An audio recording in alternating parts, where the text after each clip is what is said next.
जो स्थान घेरती है उसे हम क्या कहते हैं, बेसिकली उसे हम कहते हैं द्रव्य मतलब पदार्थ। पानी को मैं फर्श पे फेंक दूं, बताओ फर्श का आकार ले लिया, ठीक है, 1 लीटर पानी है ये, मतलब 1 लीटर इसका आयतन है।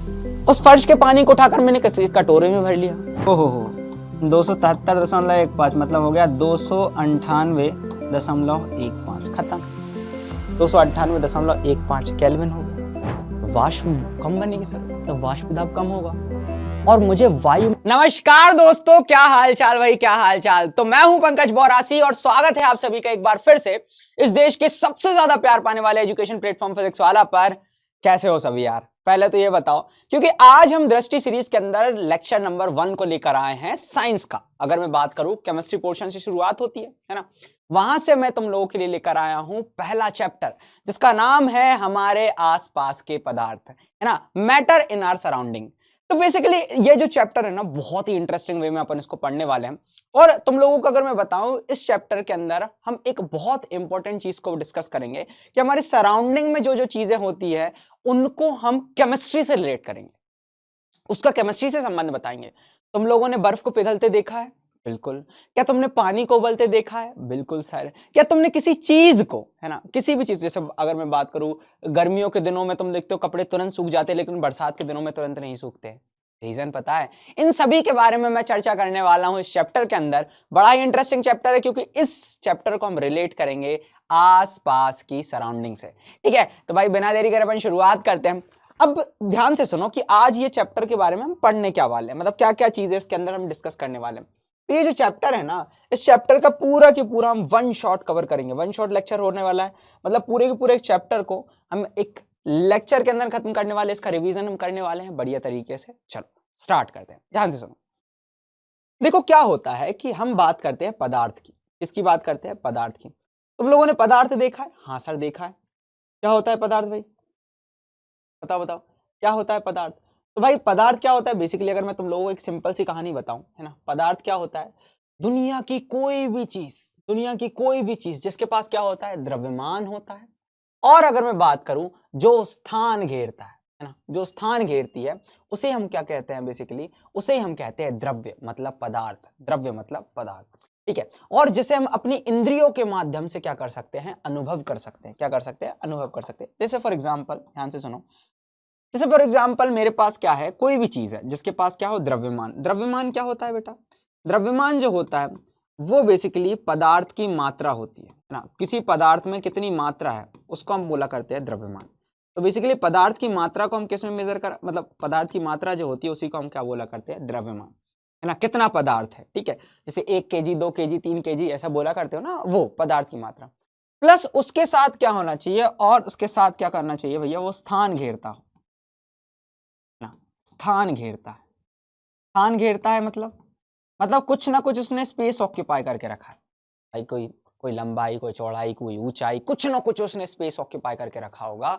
और ये दोनों चीजें अगर किसी चीज के अंदर देखने को मिल रही है, उसी को हम बोलते हैं द्रव्य। उसी को हम क्या बोलते हैं? द्रव्य। जैसे फॉर एग्जाम्पल ये हमारे पास क्या है? पेन है। पेन के पास कुछ ना कुछ द्रव्यमान है भैया, 10 20 15 25 30 ग्राम जितना भी हो। और इसने कुछ ना कुछ स्थान घेर के रखा है भैया। ये इसकी कुछ चौड़ाई हो गई, मतलब ये कुछ लंबाई हो गई, ये इसकी चौड़ाई हो गई, है ना, समझ में आ रहा है? ये लंबाई हो गई इसकी, है ना, ये चौड़ाई हो गई, ये ऊंचाई हो गई।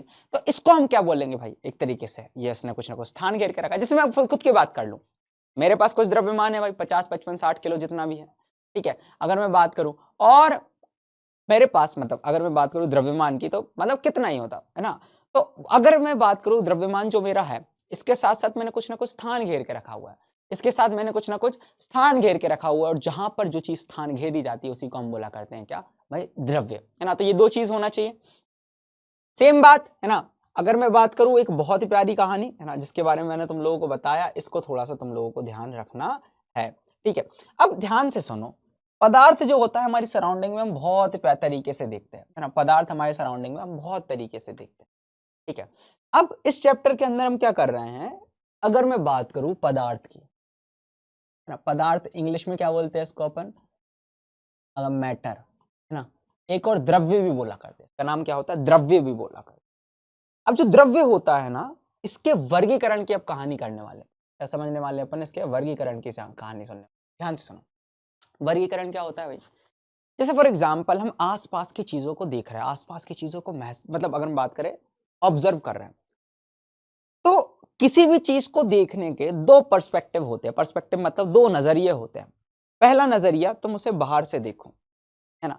पहला नजरिया क्या होता है, तुम्हारे बाहर से देखो। जैसे फॉर एग्जाम्पल तुम तुम्हारे स्कूल में हो और स्कूल में जाकर तुम्हारे क्लास टीचर ने कहा कि भाई साहब एक काम करो, स्कूल में दो ग्रुप बनाओ on the basis of intelligency, है ना, बुद्धिमत्ता के आधार पर तुम अपने कक्षा के अंदर दो समूहों का निर्माण करो।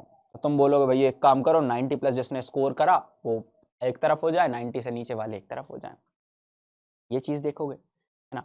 तो तुमने आधार क्या माना, आधार क्या माना, तुमने आधार माना उसकी बुद्धिमत्ता, इंटेलिजेंसी। सेम चीज बेटा, सेम चीज इस चैप्टर के अंदर मैं तुम लोगों को बताऊं, हम दो तरीके से द्रव्य का वर्गीकरण करते हैं। मतलब हम क्लासिफिकेशन करते हैं ना, वर्गीकरण करते हैं, तो हम दो तरीके से करते हैं। कितने तरीके से करते हैं भाई साहब, दो तरीके से करते हैं। ठीक है, बहुत बढ़िया। तो पहला जो अगर हम बात करें वर्गीकरण है ना, पहला जो वर्गीकरण है, ठीक है, पहला जो वर्गीकरण है वो हमारा होने वाला है, पता है क्या, उसको हम बोला करते हैं भौतिक वर्गीकरण। क्या बोला करते हैं भाई, भौतिक वर्गीकरण। ठीक है, बहुत शानदार। क्या बोला करते हैं भाई, भौतिक वर्गीकरण। तो पहला जो वर्गीकरण है उसका नाम हमारा होने वाला है भौतिक वर्गीकरण। तो भौतिक वर्गीकरण क्या होता है, पहली बात तो भौतिक की बात कर लेते हैं ना, भौतिक वर्गीकरण की बात कर लेते हैं। ठीक है, तो भौतिक वर्गीकरण जो होता है उसका आधार होता है भौतिक गुणों के आधार पर। सर जी भौतिक गुण क्या होते हैं ना, भौतिक वर्गीकरण किसके ऊपर होगा, आधार पर, भौतिक गुणों पर, आधार के गुणों पर आधारित। बेटा भौतिक गुण क्या होते हैं, पहली बात तो उसके बारे में अपन चर्चा करते हैं, ध्यान से सुनना। भौतिक गुणों पर आधारित,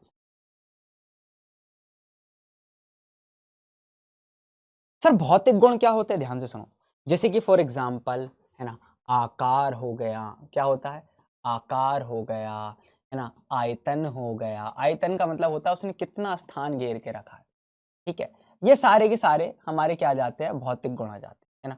रंग हो गया, तो इसके आधार पर अगर हम क्या करते हैं, आदि, है ना, आदि मतलब कई सारे हो सकते हैं जो चीजें तुम बाहर से देखा करते हो। भौतिक स्वरूप, फिजिकल क्लासिफिकेशन का मतलब है, फिजिकल फॉर्म का मतलब क्या होता है, जिस चीज को तुम लोग बाहर से देख रहे हो, जिस चीज को तुम लोग क्या कर रहे हो, बाहर से देख रहे हो। तो भौतिक वर्गीकरण जिसको अंग्रेजी में हम बोला करते हैं फिजिकल क्लासिफिकेशन, अंग्रेजी में इसको हम क्या बोला करते हैं, फिजिकल, फिजिकल क्लासिफिकेशन। क्लासिफिकेशन मतलब वर्गीकरण की अगर हम बात करें तो ये किसके आधार पर होता है, भौतिक वर्गीकरण भौतिक गुणों के आधार पर होता है। अब इस केस में हम पदार्थ को तीन भागों में वर्गीकृत करते हैं। कितने भागों में वर्गीकृत करते हैं, तीन भागों में वर्गीकृत करते हैं, है ना, तीन भागों में वर्गीकृत करते। ठीक है, तो तीनों के बारे में अपन चर्चा करते हैं बढ़िया तरीके से। पहला जो आने वाला है, पहले वाले का नाम है हमारा क्या, बताओ, पहले वाले का नाम है हमारा, अगर मैं बात करूं, पहले वाले का नाम है हमारा ना, पहले वाले का नाम है हमारा ठोस। क्या है बेटा, ठोस। आप समझ गए, बहुत बढ़िया, ठोस। दूसरे वाले का नाम है हमारा द्रव। क्या है बेटा, द्रव। और तीसरे वाले का नाम है हमारा क्या, गैस। क्या है, गैस, बहुत शानदार। तीसरे वाले का नाम क्या है हमारे, गैस, बहुत बढ़िया। उसका मैं नाम लिख रहा हूं, ठोस, द्रव और गैस। ठोस, द्रव और गैस, ये तीन होते पदार्थ को अपन ने मुख्य तीन रूप में वर्गीकृत करके रखा। अब ध्यान से सुनो, ये ठोस क्या होते हैं, इनको वर्गीकृत करने का मतलब मुख्य आधार हमने दो चीज मानी। पहला माना हमने आकार, पहला क्या माना हमने, आकार। और दूसरा हमने भाई पैरामीटर मारा आयतन। क्या माना, आयतन। ध्यान से सुनो, ठोस को एग्जांपल से समझता हूं, जैसे ये पेन है, पेन का आकार बताओ निश्चित है कि नहीं, बताओ। ऐसा हो रहा है कि बदल रहा है, छोटा बड़ा हो रहा है क्या, नहीं, निश्चित है सर। आयतन भी क्या निश्चित है, क्या इसने एक फिक्स अमाउंट ऑफ, या फिर बोल सकते हैं एक फिक्स मात्रा में स्थान घेर के रखा है भाई, इसकी कुछ एक फिक्स लंबाई है, फिक्स चौड़ाई है, फिक्स ऊंचाई है। तो जिसका आकार भी फिक्स है, आयतन भी फिक्स है, तो मैं बोल सकता हूं इसका आकार निश्चित है। क्या है बेटा, इसका आकार क्या है, निश्चित है। और आयतन भी क्या है, निश्चित है। आयतन भी क्या है, निश्चित है। बहुत बढ़िया। तो जिसका आकार एवं आयतन दोनों निश्चित होता है वो क्या कहलाता है, ठोस। अब द्रव की बात करते हैं। फॉर एग्जाम्पल मेरे पास पानी है बेटा, इस पानी के अंदर हम चर्चा करें, इस पानी के अंदर चर्चा करें तो मेरे पास क्या है, इस पानी के अंदर चर्चा करें तो इस पानी को जब मैं क्या करता हूं, इस पानी को एक पात्र में लेता हूं, तो जिस पात्र में मैं ले रहा हूं उसका ये स्थान मतलब आकार ले रहा है। जैसे फॉर एग्जांपल ये बॉटल के अंदर है, इस बॉटल के अंदर ये है, इस बॉटल के अंदर है, इस बॉटल को पानी को मैं फर्श पे फेंक दूं, बताओ फर्श का आकार ले लिया, ठीक है। 1 लीटर पानी है ये, मतलब 1 लीटर इसका आयतन है। उस फर्श के पानी को उठाकर मैंने किसी कटोरे में भर लिया, उस कटोरे को ले जाकर किसी थाली के अंदर डाल दिया, उस थाली का पानी लेकर वापस बॉटल के अंदर डाल दिया, बताओ इसका आकार फिक्स है क्या, नहीं है सर। जिस पात्र में मैं रख रहा हूं उस पात्र को ही, उसी पात्र का ये क्या कर ले रहा है, आकार ले रहा है, उसी पात्र का क्या ले रहा है, आकार ले रहा है। तो बेसिकली यहां पर क्या हो रहा है, यहां पर क्या हो रहा है कि इसका कुछ फिक्स नहीं है ना, इसका कुछ फिक्स नहीं है, सिंपल सी कहानी है ना, इसका कुछ फिक्स नहीं है। तो आकार तो अगर बात करें अनिश्चित है, कुछ फिक्स नहीं है, आकार अनिश्चित है, जिस पात्र में ले रहे हैं उसमें ही है। लेकिन सर 1 लीटर पानी था, 1 लीटर पानी ही रही, तो आयतन तो क्या है भैया, निश्चित है। आयतन तो क्या है भैया, निश्चित है। यही चीज तुम लोगों को बहुत अच्छे से पता होना चाहिए, ठीक है, बहुत बढ़िया। अब गैस की बात कर लेते हैं। मान लो एक बलून है, उस बलून को तुम लोग फुलाओ, एक बलून है उसको तुम लोग फुलाओ, उसने आकार, गैस ने आकार किसका ले लिया भैया, बलून का, है ना, बहुत बढ़िया। अब और आयतन कितना है, जितना बलून का है सर उस हिसाब से। अब उस बलून को तुम फोड़ दो, तो अब गैस जो है वो पूरे रूम में फैल गई, तो अब जो उसका आयतन फिक्स था बलून जितना, अब वो पूरे रूम में फैल गया, मतलब आयतन भी बढ़ गया, है ना। और जो आकार था जिस पहले बलून के जैसा था, अब वो क्या हो गया भाई, पूरे रूम के जैसा हो गया। तो दोनों अनिश्चित होते हैं, दोनों क्या होते हैं, अनिश्चित होते हैं। सर जी मजा आ गया सर जी, है ना। तो इजी है, बहुत बढ़िया, इजी है, बहुत बढ़िया। इसी के बारे में इस पूरे चैप्टर के अंदर हम बात करने वाले हैं। अच्छा ध्यान से सुनो। अब दूसरा होता है हमारा रासायनिक वर्गीकरण। क्या होता है, रासायनिक वर्गीकरण। रासायनिक वर्गीकरण क्या होता है भैया, सीधी बात, जैसा तुम लोगों को पता ही है, जैसे तुम सर जी, हाँ सीधी बात हम लिखेंगे क्या, तो सीधी बात हम क्या लिखेंगे भाई, सिंपल सी कहानी है सर। हम ये बोलेंगे कि भाई रासायनिक वर्गीकरण क्या होगा, रासायनिक गुणों पर आधारित, है ना। रासायनिक वर्गीकरण क्या होगा, रासायनिक गुणों पर आधारित। सिंपल सी चीज तो मैं लिख देता हूं इसको, रासायनिक गुणों पर आधारित, रासायनिक गुणों पर आधारित। अब रासायनिक गुण क्या होते हैं, ध्यान से सुनो। रासायनिक गुण होते हैं आंतरिक गुण, अंदर से देखे वाले। जैसे आकार आयतन तो बाहर से देख पा रहे थे ना, इनको नहीं देख सकते।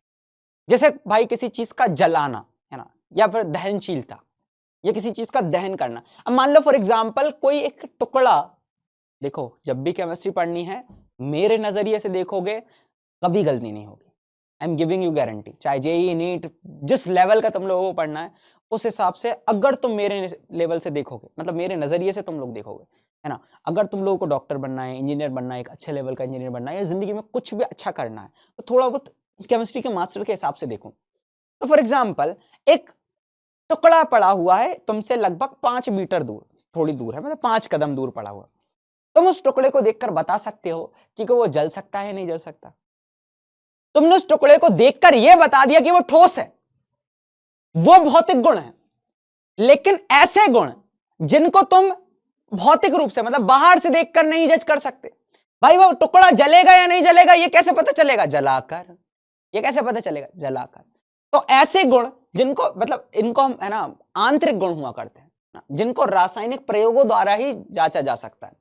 तो भाई ये आंतरिक गुण, अब अंदर से कैसी चीजें होती है, दो प्रकार की चीजें होती है सर। अंदर से कैसे लोग होते हैं, अच्छे लोग बुरे लोग।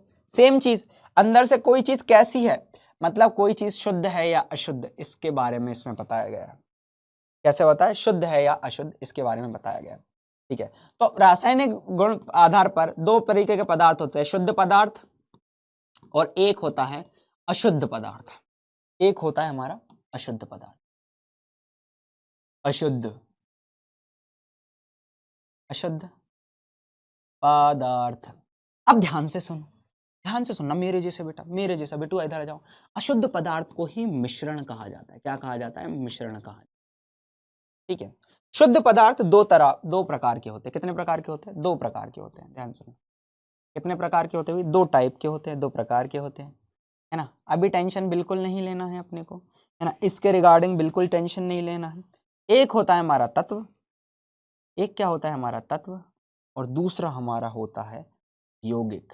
एक होता है हमारा तत्व और दूसरा हमारा होता है यौगिक। बहुत बढ़िया।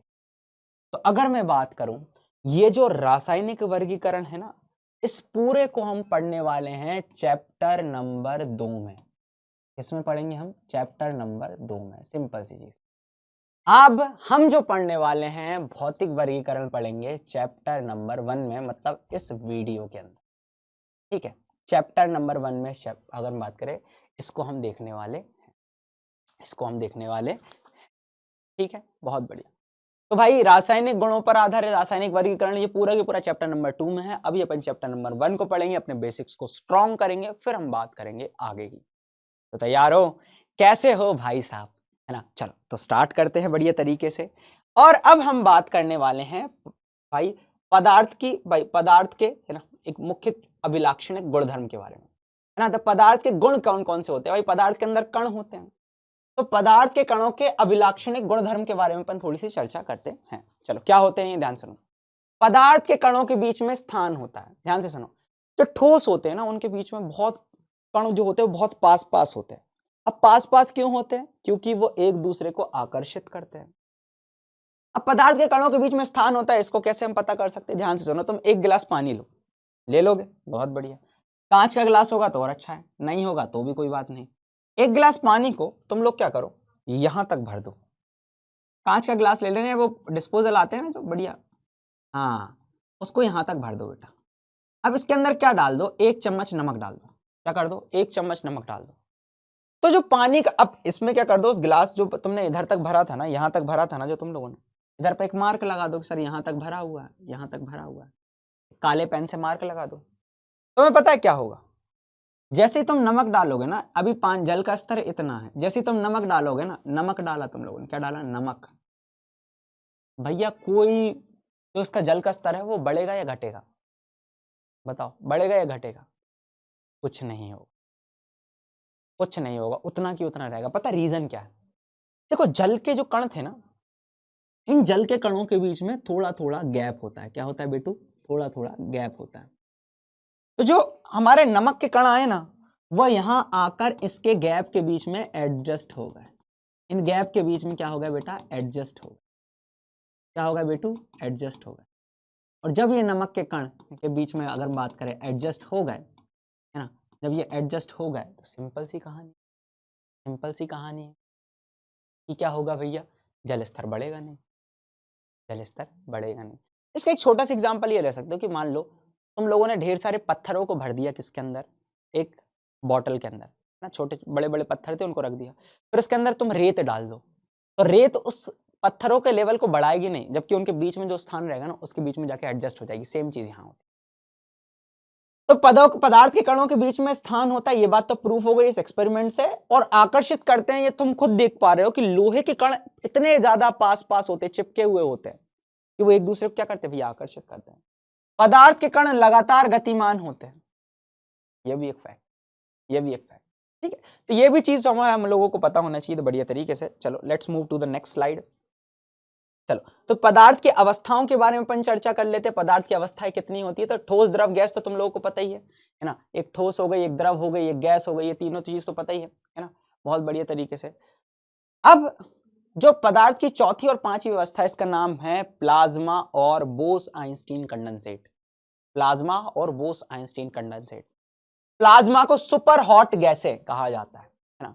और अगर मैं बात करूं बोस आइंस्टीन कंडेंसेट, ये पदार्थ की चौथी अवस्था हो गई प्लाज्मा, और पांचवी हो गई BEC, Bose Einstein condensate, BEC जिसको कहा जाता है।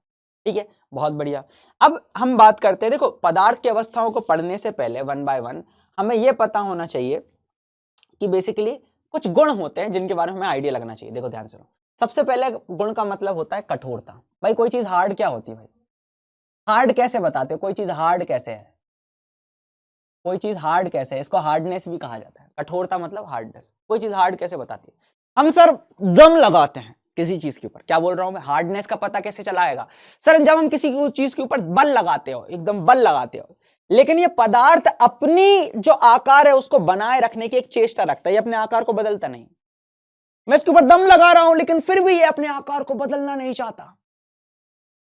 ये क्या होगा इसकी कठोरता? कि जब बाहरी बल के अधीन होने पर किसी पदार्थ की अपना आकार बनाए रखने की प्रवृत्ति को हम कठोरता कहते हैं। मतलब हम बाहर से बल लगा रहे हैं और वो अपने आकार बनाए रखने की जो प्रवृत्ति है उसको अपन क्या बोलते हैं? कठोरता बोलते हैं। सेम चीज। अच्छा आगे बढ़ते हैं। What is संपीड़िता? संपीड़िता क्या होती है भैया? ध्यान से सुनो। क्या होता है कि कई सारे ऐसे कण होते हैं, कई सारे ऐसे कण होते हैं, जैसे गैस होती है। गैस के कण जो होते हैं वो काफी दूर दूर होते हैं ऐसे। ये गैस है। गैस जो होती है जैसे कि तुम लोग आसपास महसूस कर पा रहे हो, इन कणों के बीच में जो गैप होता है वो बहुत ज्यादा होता है। और ठोस के अंदर ठोस के कण एकदम पास पास होते हैं।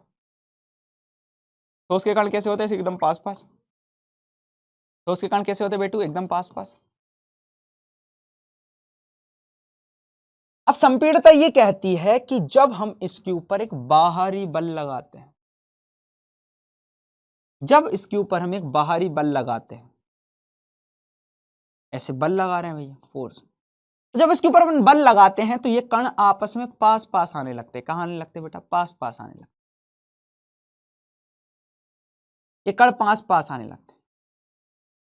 तो जब पदार्थ में आंतरिक अंतराण्विक स्थान होता है, जो स्थान होता है ना पदार्थ के कणों के बीच में, मैं तुम लोगों को बता देता हूं, जो पदार्थ के कणों के बीच का जो आकर्षण बल होता है, कणों के बीच जो स्थान होता है उसको हम बोलते हैं अंतर आणविक स्थान। सिंपल चीज। कणों के बीच का जो स्थान होता है उसको हम बोलते हैं अंतर आणविक स्थान। और जो आकर्षण बल होता है जिसके बीच, जिसके कारण वो एक दूसरे से आकर्षित हो रहे हैं, उसको हम बोला करते हैं अंतर आकर्षण, अंतर आणविक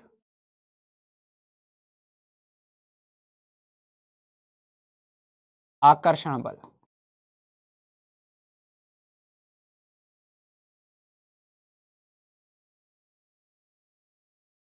आकर्षण बल वही चीज, ध्यान से सुनो। तो जब इसके ऊपर हमने भाई बल लगाते इसके कारण पास पास आ जाते हैं। ये जो गुण होता है ना, किसी बाहरी बल लगा करने पर कणों का पास पास आने का जो गुण है उसको हम बोला करते हैं संपीड़िता। क्या बोला करते हैं? संपीड़िता। तो पदार्थ में अंतराण्विक आकर्षण बल होता है। पदार्थ पर लगाया गया बाहरी बल इन कणों को करीब ला सकता है और इस गुण को संपीड़िता कहा जाता है। गैस के कण बहुत बहुत दूर दूर होते तो उनको पास ला सकते हैं, लेकिन ठोस के ऊपर बल लगाओगे तो वो पहले से पास पास है। इसलिए ठोसों की जो अगर मैं बात करूं तो गैसें और तरल पदार्थ संपीड़ित होते हैं, है ना? बहुत बढ़िया। तरलता की बात करते हैं। तरलता का मतलब बहने का गुण। क्या होता है भैया? बहने का गुण। बहुत शानदार। तो कणों के बीच बहने की प्रवृत्ति को तरलता कहा जाता है। द्रव और गैस दोनों बह सकते हैं। द्रव और गैस दोनों बह सकते हैं। ठीक है, क्लियर? बहुत बढ़िया, बहुत शानदार। चलो आगे बढ़ते। अब ध्यान से सुनो। गतिज ऊर्जा। तो जो कणों की गति होती है ना उसके कारण उनमें मौजूद ऊर्जा को गतिज ऊर्जा कहा जाता है। कण, गैस के कण देखो, तुम लोग खुद महसूस कर रहे हो, हल्की हल्की हवा चल रही है या फिर हवा भी नहीं चल रही, तुम देख रहे हो कण एकदम तेजी से ऐसे ऐसे से घूम रहे हैं, तो सीधी बात गैसों के कणों की ऊर्जा क्या हो? बहुत ज्यादा है, गतिज ऊर्जा बहुत ज्यादा है ना। फिर ठोस के कण, ठोस के कण भैया हिल ही नहीं रहे, तभी तो एकदम एक दूसरे के बाजू में बैठे हैं, तो मतलब उसकी गतिज ऊर्जा बहुत कम है। चलो बहुत बढ़िया। घनत्व क्या होता है? घनत्व का मतलब होता है डेंसिटी। इसका एक सूत्र बताता हूं। घनत्व बराबर होता है द्रव्यमान, द्रव्यमान बटे आयतन। द्रव्यमान बटे आयतन। अब ये कहता क्या है? कहता है सुन ये धूप किनारा। घनत्व ये कहता है, देखो घनत्व कहता है भाई साहब कि मान लो मेरे पास, घनत्व मतलब क्या होता है? लंबाई गुणा चौड़ाई गुणा ऊंचाई। जैसे घनत्व नहीं, आयतन मतलब क्या होता है? लंबाई गुणा चौड़ाई गुणा ऊंचाई। मतलब मेरी कितनी लंबाई है ना, मतलब सॉरी, मेरी कितनी लंबाई है, मेरी कितनी चौड़ाई है, मेरी कितनी ऊंचाई है, उसी को मैं बोलूंगा क्या? घनत्व। क्या वो, सॉरी आयतन। क्या बोलूंगा? आयतन। जैसे फॉर एग्जांपल तुम अपने आसपास के रूम का ही निकालोगे, तो रूम का एक कोना पकड़ो तो उसकी एक ऊंचाई तुम्हें देखने को मिलेगी, एक चौड़ाई देखने को मिलेगी, एक लंबाई देखने को मिलेगी। तो इन तीनों का जो गुणा होता है वो होता है आयतन। मतलब कितनी लंबाई चौड़ाई ऊंचाई। तो इसको ज्यादातर, अब मान लो मैंने बोल दिया कि भाई किसी चीज का आयतन 1 लीटर है या 1 सेंटीमीटर क्यूब है, जो भी आयतन जिसमें मापते हैं, उसके अंदर कितना द्रव्यमान है। जैसे फॉर एग्जांपल इतना आयतन एक तरफ है, इतना आयतन एक तरफ, ये आयतन है, मतलब कितना स्थान घेरा हुआ है। अब इसके अंदर द्रव्यमान क्या है, तो मान लो मैंने इतने आयतन के अंदर लोहा ले लिया और इतने आयतन के अंदर मैंने रुई ले ली, इतने आयतन के अंदर मैंने रुई ले ली, इतने आयतन के अंदर मैंने लोहा ले लिया। बताओ कौन ज्यादा भारी दिखेगा? लोहा। क्या देखने को मिलेगा? लोहा, मतलब लोहे का घनत्व, मतलब लोहे का घनत्व ज्यादा। मतलब किसी एक निश्चित आयतन के अंदर प्रति इकाई आयतन के द्रव्यमान के रूप में परिभाषित किया जाता है, ठोस पदार्थों का घनत्व सबसे ज्यादा होता है। क्यों? क्योंकि वहां पर भाई ये देखो, कम से कम आयतन में, कम से कम आयतन में ज्यादा से ज्यादा हमें द्रव्यमान देखने को मिलता है। अगर मैं बात करूं, द्रव्यमान देखने को मिलता है। ठीक है, बहुत बढ़िया। तो भाई यही चीज है जिसके बारे में मैंने तुम लोगों को बताया है ना। आई होप सारी चीजें तुम लोगों को समझ में आ गई होगी, है ना। ठीक है, बहुत बढ़िया, बहुत शानदार। चलो आगे बढ़ते हैं, let's move to the next slide. फिर हम बात करते हैं ठोस पदार्थ की। तो ठोस पदार्थ के बारे में तुम क्या क्या बोल सकते हो? ध्यान से सुनो, ठोस पदार्थ के बारे में क्या क्या बोलते हैं, ध्यान से सुनो। कण एकदम पास पास है, तो इनका अंतराण्विक आकर्षण बल क्या होगा? सबसे ज्यादा होगा। कण एकदम पास पास है तभी तो भाई इनके बीच में आकर्षण बल ज्यादा होगा। हम ये बोलेंगे अंतराण्विक आकर्षण बल सबसे ज्यादा प्रबल है। दूसरी चीज क्या बोल सकते हो? सर इनके बीच का जो स्थान है वो बहुत कम है, मतलब अंतराण्विक स्थान जो है वो बहुत कम होता है। इनके कणों की गतिज ऊर्जा, तेजी से घूम रहे हैं क्या? नहीं, इनके कणों की गतिज ऊर्जा सबसे कम होती है, घनत्व बहुत ज्यादा होता है। इसके रिगार्डिंग मेरे पास कुछ पॉइंट्स है कि भाई ठोस का एक निश्चित आकार एवं आयतन होता है, ये तो अपनी डेफिनेशन हो गई, है ना। आकार एवं आयतन क्या होता है? निश्चित होता है। दूसरी चीज है, ठोस को संपीड़ित नहीं किया जा सकता। क्यों? क्योंकि कण पहले से ही पास पास है। क्या संपीड़ित करोगे, क्या पास पास लाओगे? ठोसों का घनत्व क्या होता है? अधिक होता है, बहुत ज्यादा होता है। ठोसों के बीच में आकर्षण बल प्रबल होता है, तभी कण पास पास होता है। अब आकर्षण बल प्रबल, कण पास पास है, तो अंतराण्विक स्थान क्या होगा? सबसे कम होगा, नगण्य होता है। क्या होता है? नगण्य होता है। सेम चीज हम बात कर लेते हैं भैया, तो इसके बारे में हम बात कर रहे हैं ठोस की। सभी ठोस का एक निश्चित आकार, स्पष्ट सीमाएं तथा स्थिर आयतन यानी नगण्य संपीड़ितता होती है। बाह्य बल लगाने पर भी ठोस अपने आकार बनाए रखते हैं, मतलब ये हार्ड होते हैं, हार्डनेस होती है इनके अंदर। बल लगाने पर ठोस टूटते नहीं, लेकिन इनके आकार नहीं बदलता, इसलिए दृढ़ है। दृढ़ मतलब हार्ड है। क्या है भैया? हार्ड है, कठोर है। ठीक है, बहुत बढ़िया, शाबाश। चलो अब बात करते हैं द्रव की, है ना। तो अब बात करते हैं हम किसकी? द्रव की। बहुत बढ़िया, चलो आगे बढ़ते हैं। Let's move to the next slide. बहुत बड़ी, कहां गए, ये रहे। सो भाई अब आते हैं हम द्रव अवस्था की बात। तो द्रव अवस्था में तुम लोग देखोगे, द्रव में कण जो है वो थोड़े दूर दूर है, गैस के अंदर तो बहुत दूर दूर हो जाएंगे। इसका आकार निश्चित होता है क्या? नहीं, आकार अनिश्चित होता है, आयतन निश्चित होता है। ये तो पहली डेफिनेशन हो, है ना। तो इनका द्रव का आयतन निश्चित होता है, भाई साहब। परंतु व्हाट? द्रव का आयतन निश्चित होता है, लेकिन आकार निश्चित नहीं होता। तरल पदार्थों को थोड़ा संपीड़ित किया जाता है, इसके कण थोड़े दूर दूर है तो थोड़ा संपीड़ित किया जाता है, लेकिन इतना भी नहीं, है ना।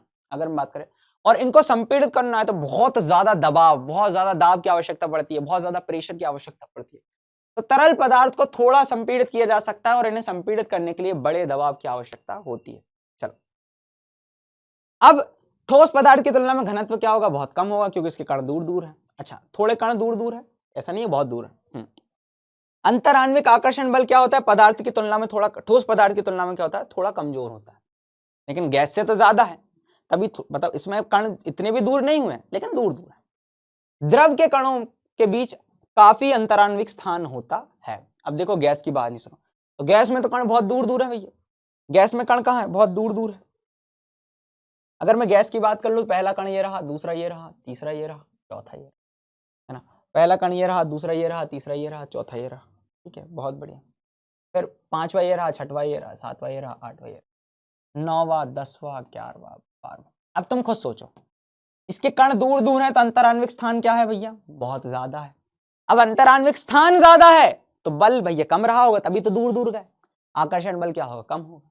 इसका आकार एवं आयतन अनिश्चित होगा, इनका घनत्व बहुत कम होगा, इनके कणों की गतिज ऊर्जा बहुत ज्यादा होगी, तभी तो ऐसे रैंडमली घूम रहे हैं। समझ पा रहे हो? और इनको संपीड़ित किया जा सकता है, तो इसके कई सारे गुण हैं जिनको अपन मुख्य गुण देख सकते हो। गैसों का ना तो आयतन निश्चित होता है और ना ही आकार। बहुत बढ़िया। गैसों का ना तो कोई निश्चित आकार होता है और ना ही निश्चित आयतन। गैसों को आसानी से संपीड़ित किया जा सकता है। तुम लोगों ने एक चीज सुनी, सीएनजी सुना है? सीएनजी सुना है? हाँ सर जी सुनने हैं, ऑटो में हाँ देखे हैं, डलवाते हैं लोग सीएनजी। सीएनजी का मतलब होता है, सी मतलब होता है कंप्रेसिव। कंप्रेसिव क्या होता है मानो? कंप्रेसिव का मतलब होता है संपीड़ित। एन का मतलब होता है नेचुरल। एन का मतलब क्या होता है? नेचुरल। और जी का मतलब होता है गैस, है ना? तो हम इसको ऐसे लिखेंगे सीएनजी को, सी एन जी। तो सी का मतलब हो गया कंप्रेसिव, कंप्रेसिव। एन का मतलब हो गया नेचुरल, और जी का मतलब हो गया गैस। जी का मतलब हो गया गैस। तो इसको हम बोलते हैं संपीड़ित प्राकृतिक। कंप्रेसिव का मतलब हो गया संपीड़ित, संपीड़ित प्राकृतिक गैस,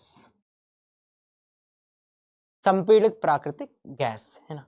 तो ऐसा मतलब हमने गैस को क्या कर लेते, संपीड़ित कर लेते और छोटे छोटे सिलेंडर के अंदर ले आते हैं, और सिलेंडर से ही हम, तुम लोग देखने को मिलता है ना कि कई सारे वाहन चल रहे हैं।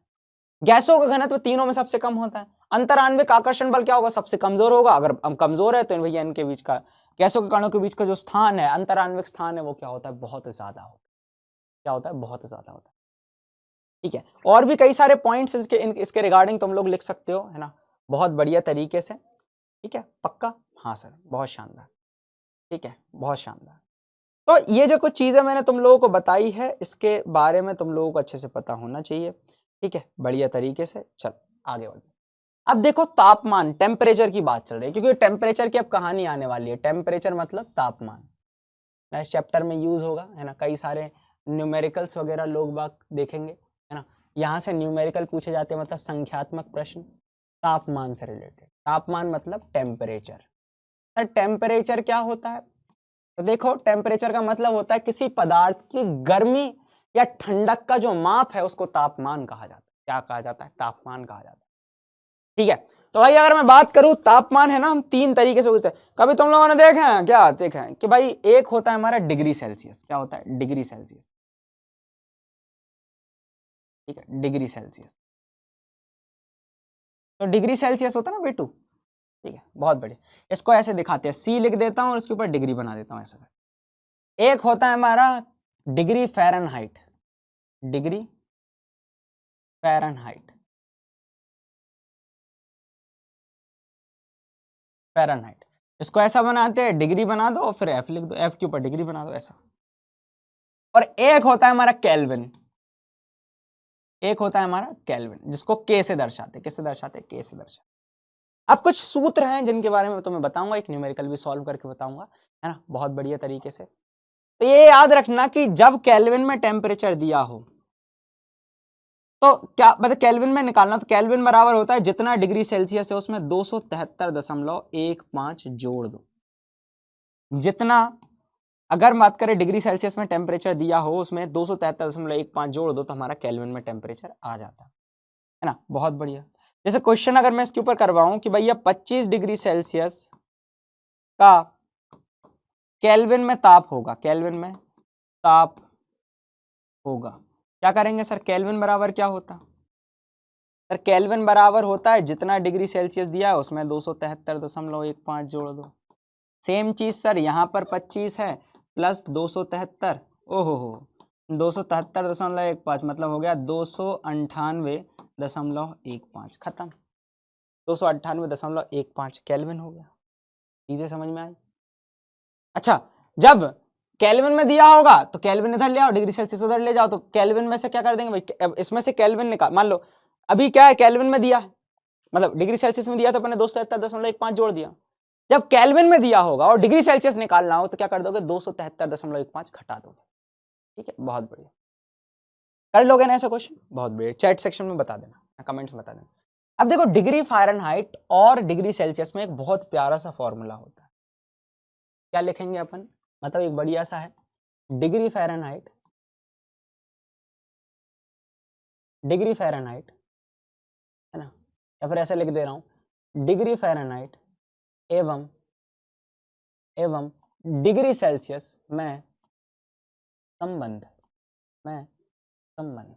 इसका एक बहुत प्यारा सा फॉर्मूला होता है, वो होता है F माइनस 32 बटे 9, मतलब F माइनस 32 32 बटा 9 बराबर होता है C बटा 5। ध्यान से ना क्वेश्चन करते हैं। अब तुम लोगों को जो बुखार आता है वो डिग्री सेल्सियस में नहीं आता है। हाँ अरे सर जी हाँ 104 बुखार आए हैं, आज नहीं क्लास अटेंड कर पाएंगे, ऐसा कुछ नहीं होता है ना।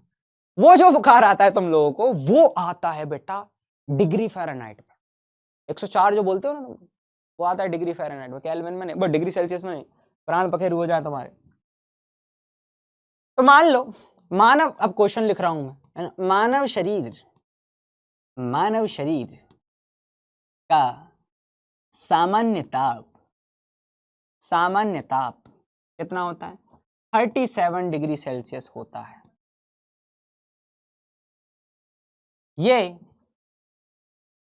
यह डिग्री फ़ारेनहाइट में होगा, यह शरीर होता है डिग्री फ़ारेनहाइट में होगा। अब एक काम करो, मैं तुम लोग बता रहा हूं डिग्री फ़ारेनहाइट में होगा। अच्छा ये अगर मैं बात करूं डिग्री फ़ारेनहाइट में पूछा है ना, बहुत बढ़िया। अब एक काम करो, तुम लोग खुद से ट्राई करने का प्रयास करो, है ना। मैं तुम लोगों को बता दे रहा हूं सिंपल सी चीज, इस अभी डिग्री सेल्सियस देकर रखा है, मतलब सी की वैल्यू देकर रखी है, एफ निकालना है। चलो वीडियो को पॉज करो, खुद से ट्राई करने का प्रयास करो, वीडियो को पॉज करो और खुद से करने का ट्राई करो। तो भाई खुद से करने का प्रयास करो। अब सिंपल सी चीज क्या हो जाएगी भैया, सिंपल सी पॉज करके देखा होगा, f माइनस 32 बटा 9 is equal to C by 5। बहुत बढ़िया। अब f कितना देकर रखा है वही तो निकालना है सर जी। 32 कितना है भाई, 32 ये आ गया, बहुत बढ़िया। 9, अच्छा C की वैल्यू कितने देखे रखी है, 37 बटा 5, बहुत शानदार। अब इस 9 को इधर ले जाओ तो क्या हो जाएगा, f minus 32 is equal to 37 है ना इंटू 9 बटा 5 है ना, 37 इंटू 9 बटा 5। 37 गुणा 9 कितना होता है, 37 गुणा 9 कितना होता है भैया, 37 गुणा 9 का कितना होता है, तो 9 7 63, बचा कितना 6, 9 3 27 और 6 33, 333 बटा 5 बराबर में क्या है, f माइनस 32, f माइनस 32, बहुत बढ़िया। अब 333 बटा 5 होता है भैया, f माइनस 32 बराबर 333 बटा 5 होता है 66.6। 32 को उधर ले जाओ भैया तो f बराबर हो जाएगा माइनस का हो जाएगा प्लस, तो 66.6 प्लस 32 मतलब आंसर आ जाएगा 98.6।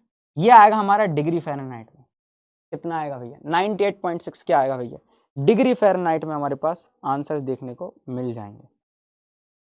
समझ पा रहे हो, डिग्री फ़ारेनहाइट में हम लोगों को आंसर देखने को मिल जाएंगे। ठीक है, तो ये जो चीजें मैंने तुम लोगों को बताई ना, ये बहुत प्यारी चीजें हैं बेटा, बहुत प्यारी चीज है। तो 98.6 हमें डिग्री फ़ारेनहाइट में देखने को मिल जाएगी। क्लियर है?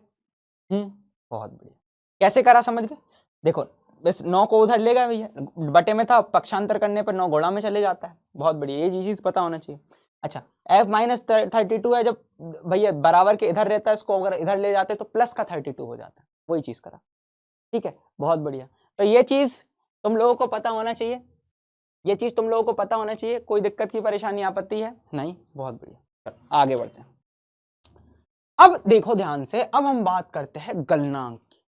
अब ये गलनांक क्या होता है, अब ये गलनांक क्या होता है उसके रिगार्डिंग हम बात करते हैं, है ना, क्योंकि ये बहुत ज्यादा यूज होने वाला है। एक ऐसा टेम्परेचर मैं तुम लोगों को बताऊं, एक ऐसा टेम्परेचर है ना जिस पर, मतलब ऐसा टेम्परेचर, देखो वायुमंडल में क्या होती है, कई सारी गैसें होती है, वो जो गैसें होती है हमारे पास कुछ ना कुछ प्रेशर लगाती है ना। गलनांक क्या होता है, जब किसी ठोस का गलना, किसी ठोस का गलना, ठीक है, उससे रिलेटेड ये रेफर कर रहा है, गलन को रेफर कर रहा है। अब अगर मैं बात करूं वह तापमान जिस पर वायुमंडलीय दाब पर, वायुमंडलीय दाब क्या होता है, वायु द्वारा, भाई वायुमंडल में जो कई सारी गैसें हैं वो हमारे पर एक दाब लगा रही है। ध्यान से सुनो, एक ऐसा टेम्परेचर, कई सारे ऐसे बोल दिया करते हैं ऐसा टेम्परेचर जिस पर कोई ठोस गल जाता है। देखो तुम लोगों को मैं भ्रम में नहीं रखना चाहता, एक बात याद रखना, मैं 9th से ही तुम लोगों ने एक बात सुना है कि हमेशा इंग्लिश मीडियम वालों को सिलेक्शन क्यों होता है, हिंदी मीडियम वालों को सिलेक्शन क्यों नहीं होता? क्योंकि तुम लोगों को वो कभी कंटेंट मिलता ही नहीं। मेरे मतलब जितने भी स्टूडेंट्स हैं ना पढ़ाए हुए, चाहे वो यूपी बोर्ड टॉपर हो या फिर किसी भी बोर्ड का टॉपर हो, उन सभी का एक फीडबैक होता है सर, यार जब हम पेपर देकर आए ना सर बहुत आसान लगा। और कई सारे बच्चे हैं ना, कई सारे बच्चे एक अच्छे कॉलेज में पहुंच भी रहे हैं। किसी को 11th पढ़ाई थी, किसी को 12th पढ़ाई थी, किसी को 10th पढ़ाई थी, बहुत अच्छे कॉलेज में पहुंचे क्योंकि उनको उतनी मेहनत करना सिखा। तो मैं पता है मतलब जैसे एक लड़का है, मतलब मैं बताऊं वो बहुत एवरेज था ना, वो बहुत एवरेज था, मतलब बहुत ही कम। तो मैंने उसको बस वो बोलता था कि सर यार बस 12th पास हो जाए बहुत है। मैंने उसको 12th पढ़ाई, आज वो MBBS कर रहा है from private college. Private college में भी जाने के लिए बहुत मार्क्स लगते हैं, अच्छे खासे मार्क्स लगते हैं। तो वो तो सिर्फ यही सोचा था कि यार मैं 12th पास हो जाऊं। तुम तो यार 9th से मैं तुम लोग मेरे साथ जुड़े हुए, तो 9th से लेकर 12th तक तुम लोगों को ऐसा बना दूंगा कि यार यू गो, मतलब यार डॉक्टर तो बहुत छोटी चीज हो जाएगी, तुम लोग कर जाओगे। बट डिसिप्लिन वो 4 साल का मुझे चाहिए, है ना। जो तुम बोलते हो ना AAR1, AAR2, AAR3, है ना, ऑल इंडिया में first rank, second rank, third rank, वो 2 साल की मेहनत से नहीं आती। वो 5-5, 6-6 साल बच्चे तैयारी करते हैं, बड़े बड़े कोचिंग्स में जाते हैं और वहां जाके तैयारी करते हैं। मैं उस लेवल की तैयारी हिंदी माध्यम के लिए मैं तुम लोगों के लिए लेकर आया हूं। तो you have to focus on that, you have to pay attention. तुम लोगों को अपने संपूर्ण तरीके से, है ना, संपूर्ण तरीके से अपना मन वहां पर लगाना पड़ेगा, फिर सारी चीज ठीक है। पक्का, बहुत बढ़िया। चलो आगे बढ़ते हैं। तो वह तापमान जिस पर वायुमंडलीय दाब पर ठोस अपनी अवस्था को द्रव में बदलता है। वायुमंडलीय दाब मतलब वायु में ढेर, हमारी जो वायुमंडल है, जो हमारा एटमॉस्फेयर है, वो कुछ ना कुछ हमारे ऊपर दाब लगा रहा है, कुछ ना कुछ प्रेशर लगा रहा है। भैया ढेर सारी गैस है, वो प्रेशर लगा रही है, और वो प्रेशर, है ना, उस दाब पर, है ना, जब कोई ठोस अपनी अवस्था को द्रव में बदलता है तो उस द्रव का गलनांक कहलाता है। एक ऐसा टेम्परेचर जिस पर कोई ठोस है, वो किस में बदल रहा है भैया? द्रव में बदल रहा है। किस में बदल रहा है? द्रव में बदल रहा है। किसमें बदल रहा है? द्रव में बदल रहा है। अब तुम लोग पता है इसी टेम्परेचर पर जो द्रव होता है वो ठोस में भी बदलता रहता है। जैसे फॉर एग्जांपल तुम लोगों ने बर्फ देखी है? हाँ सर देखिए, बर्फ देखिए, बहुत बढ़िया।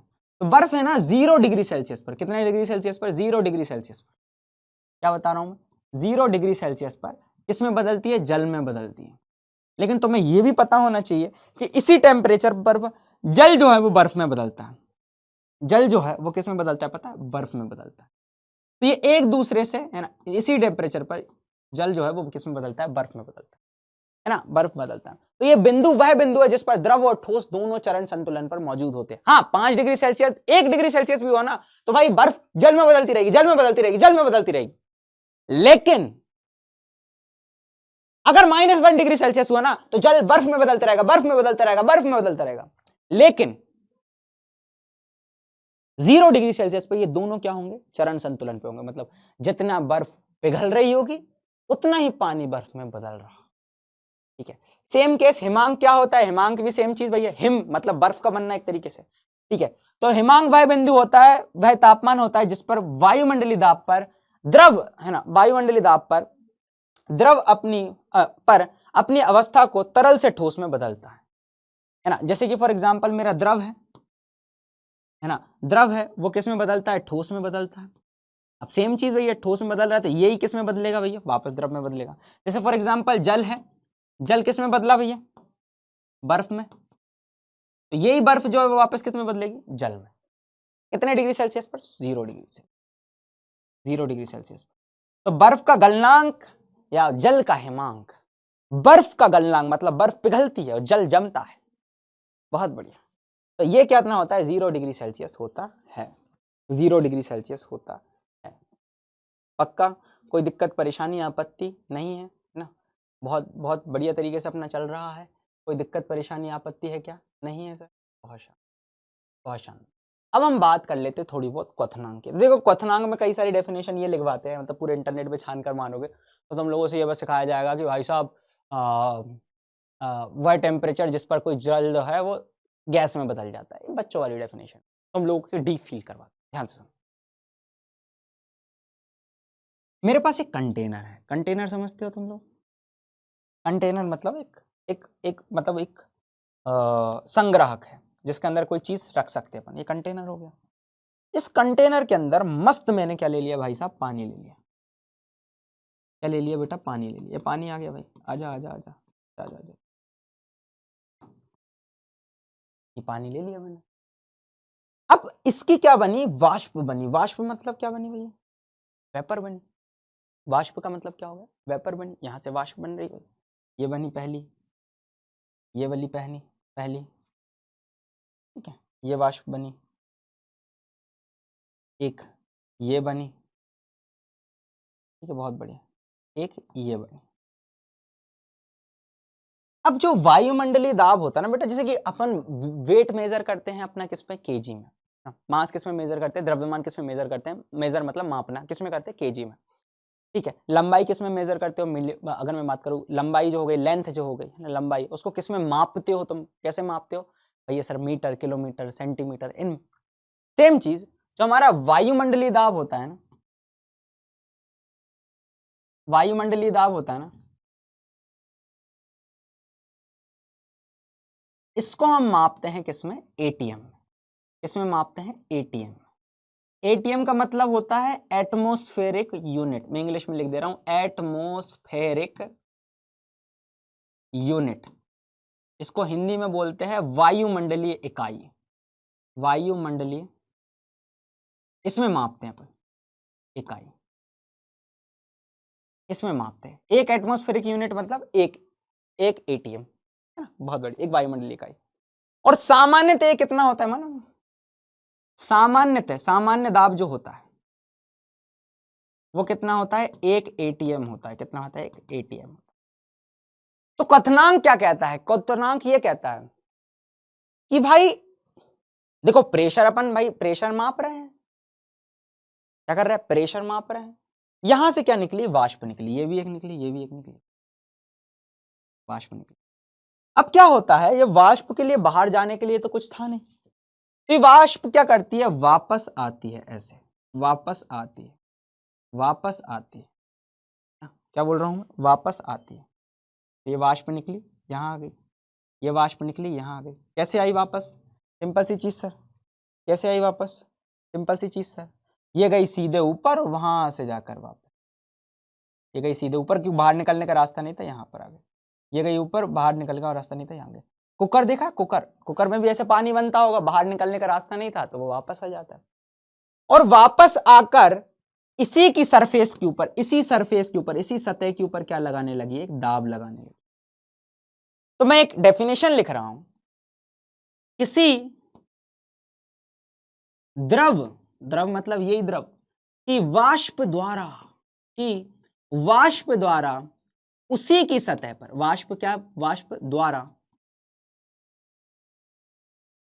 उसी की सतह पर, उसी की सतह पर ना, उसी द्रव की सतह पर, उसी द्रव की सतह पर, की सतह पर आरोपित दाब, आरोपित दाब वाष्प दाब कहलाता है, वाष्प दाब कहलाता है। बेटा 2 बार देख लेना, लेकिन मेरे जैसा पढ़ा रहा हूं वैसा बेटा उसको फील कर लेना, तो जिंदगी में बहुत काम आएगा। 12th में बच्चों को नहीं पता होता, मैं एक रियल बात बता रहा हूं। तो यहां से वाष्प निकली और इसी की सतह पर लगा रही है, क्या, एक दाब आरोपित कर रही है, उसको हमने बोल दिया वाष्प दाब। और वायुमंडलीय दाब है। अब कुछ सोचो, जब थोड़ा सा मैंने गर्म करा, मतलब 0 डिग्री सेल्सियस पे बात चल रही है, मतलब 10 डिग्री सेल्सियस बर्फ कर रही है, मैंने इसको थोड़ा गर्म करा, थोड़ी बहुत वाष्प बनी होगी यार, थोड़ी बहुत वाष्प बनी होगी। वाष्प बनकर वो इसकी सतह पर वाष्प दाब लगा रही होगी, बहुत कम होगा, 20 डिग्री, 30 डिग्री, 40 डिग्री और वाष्प बन रही होगी, उसकी सतह पर लगा रही होगी, 40 डिग्री, 50 डिग्री और वाष्प बन रही होगी, 60 डिग्री और वाष्प बन रही होगी, और उसकी सतह पर आरोपित दाब होगा, उसको हमने वाष्प दाब कहा। तो याद रखना कि वह तापमान, वह तापमान जिस पर किसी द्रव का वाष्प दाब, किसी द्रव का वाष्प दाब, किसी द्रव का वाष्प दाब वायुमंडलीय वाष्प दाब के बराबर हो जाए, वायुमंडलीय दाब के बराबर हो जाए, इसके दाब के बराबर हो जाए, वायुमंडलीय दाब के बराबर हो जाए। जैसे फॉर एग्जांपल मैं तुम लोगों को एक बहुत प्यारी सी चीज बता रहा हूं, ध्यान से सुनना, मैं बहुत प्यारे तरीके से बता रहा हूं कि जब इसको मैंने गर्म करा होगा, वाष्प बनी, इसके सतह पर लगी, मतलब इसके अंदर पानी भरा, पानी भरा 10 डिग्री, 20 डिग्री, 30 डिग्री, 40 डिग्री पे बना, वाष्प दाब बना, और इस मतलब वाष्प बनी, उसकी सतह पर दाब लगाने लगी, उसको अपन ने वाष्प दाब कह दिया। सिंपल चीज। 50 degree, 60 degree, 70 degree, 80 degree, 80 degree Celsius पर जो पानी है वो उसके ऊपर अच्छा खासा वाष्प दाब लगा रहे हैं, लेकिन वो फिर भी वायुमंडलीय दाब के बराबर नहीं हुआ। लेकिन जैसे ही 100 डिग्री सेल्सियस पहुंचा तो 100 डिग्री सेल्सियस पर जो पानी का वाष्प दाब था वो बराबर हो गया वायुमंडलीय वाष्प दाब के, वायुमंडलीय दाब के। इसी को हमने बोल दिया उसका क्वथनांक। तो ये बात याद रखना कि जल का जो क्वथनांक होता है, किसका, जो जल का क्वथनांक होता है वो 100 डिग्री सेल्सियस होता है, क्योंकि जल का वाष्प दाब इस पर बराबर होता है, किसके बराबर हो जाता है, वो हो जाता है वायुमंडलीय दाब के। तो जल का क्वथनांक जो होता है वो लगभग 100 डिग्री सेल्सियस होता है। कितना होता है, 100 डिग्री, है ना। ये चीज बताइए, ठीक है, ये चीज बताइए। तो ये थोड़ा सा तुम लोगों को ध्यान रखना था बहुत बढ़िया तरीके से, है ना, बहुत बढ़िया तरीके से, ठीक है, बहुत बढ़िया तरीके से। थोड़ा मैंने जो तुम लोगों को बताया तो थोड़ा सा ध्यान रखना, है ना। फिर अपन थोड़ा सा आगे बढ़ने का प्रयास करते। चलो, एक अच्छा कॉन्सेप्ट है जिसके बारे में बात करते हैं। अब जब हम अवस्था परिवर्तन पढ़ने वाले हैं, मतलब ठोस से द्रव, द्रव से गैस, द्रव गैस से वापस द्रव, इन सब के बारे में पढ़ने वाले हैं, तो अवस्था परिवर्तन में कुछ कुछ ऐसे पॉइंट्स होते हैं जिनके बारे में पता होना चाहिए। पहली बात तो हम बात करेंगे अवस्था परिवर्तन पर दाब का प्रभाव। तो ध्यान से सुनो, ऐसे दो प्रकार के ठोस होते हैं। एक ऐसे ठोस होते हैं जो गलने पर अपने आप में बढ़ते हैं, गलने पर क्या होते हैं, बढ़ते हैं। जैसे मोम तुम लोगों ने देखा होगा, मोम को तुम लोगों ने देखा है, जब वो पिघलता है तो वो फैलता है, तो गलने पर वो क्या होते हैं, फैलते हैं। तो भाई ये ऐसे ठोस जो गलने पर बढ़ते हैं, जैसे मोम, नेफ्थलीन आदि, उनका गलनांक जो होता है, अगर हम दाब बढ़ाएंगे ना तो वो क्या हो जाता है, दाब बढ़ाने पर कुछ बढ़ जाता है, दाब बढ़ाने पर क्या हो जाता है, कुछ बढ़ जाता है, ठीक है। पर ऐसे गलनांक, ऐसे ठोस जो सिकुड़ते हैं, जैसे बर्फ हो गई, बर्फ भाई तुम लोग देखोगे जैसे तुम उसको पिघलाओगे वो सिकुड़ जाएगी। तो इसके ऊपर अगर तुम दाब लगाओगे, इसके ऊपर तुम दाब लगाओगे तो उनका गलनांक बाह्य दाब बढ़ने पर कुछ कम हो जाता है। क्या हो जाता है, कुछ कम हो जाता है। बहुत बढ़िया। किसी द्रव का क्वथनांक पर बाह्य दाब का प्रभाव होता है। सेम चीज, वायुमंडलीय दाब बाह्य दाब हो गया, अगर वो ज्यादा होगा तो क्वथनांक ज्यादा, अगर वो कम होगा तो क्वथनांक कम। तो दाब कम होने पर क्वथनांक नीचा तथा दाब बढ़ने पर क्वथनांक ऊंचा हो जाता है। यही चीज बताया। जैसे कम दबाव करके जल को 100 डिग्री सेल्सियस से भी कम, भाई वायुमंडलीय दाब मान लो 1 एटीएम ना होकर 0.8 एटीएम हो गया, वो उसके बराबर होना चाहिए। तो भाई कम वाष्प की आवश्यकता होगी, कम टेम्परेचर की आवश्यकता होगी। तो इसको थोड़ा सा तुम लोग अच्छे से ध्यान से पढ़ना, है ना, बढ़िया तरीके से समझने का प्रयास करना, है ना, जो मैंने तुम लोगों को बताया बहुत बढ़िया तरीके से। अच्छा, एक बात और सुनो, अब द्रव्यों का प्रभाव। जैसे खुद सोचो, अगर मैं पानी जो था मेरा, है ना, ये पानी है भाई, इसके अंदर, अब इसके अंदर मैंने एक ऐसी चीज डाल दी, जो ऐसी चीज डाल दी, है ना, एक ऐसी चीज डाल दी जो क्या कर रही है, जिसकी वाष्प नहीं बनती, जिसकी वाष्प नहीं बनती। सेम चीज, तो मान लो मैंने इसको गर्म करना स्टार्ट करा, तो यहां से गर्म करा, ये वाष्प बनी सर, ये वाष्प बनी, सिंपल सी चीज, ये वाष्प बनी, ये वाष्प बनी, और इसके कारण एक आरोपित दाब होगा, उसको हमने बोला वाष्प दाब। लेकिन खुद सोचो, मैंने इसके अंदर नमक डाल दिया, नमक डालने के कारण क्या हो जाएगा बेटा, सेम चीज सर, वाष्प कम बनेगी। 100 डिग्री सेल्सियस पर वाष्प क्या होगी, कम बनेगी। क्यों? क्योंकि यहां से वाष्प बनने जाएगी पर इन कणों से टकराकर वापस लौट जाएगी, इन कणों से टकराकर वापस लौट जाएगी, नमक के कणों से टकराकर वापस लौट जाएगी।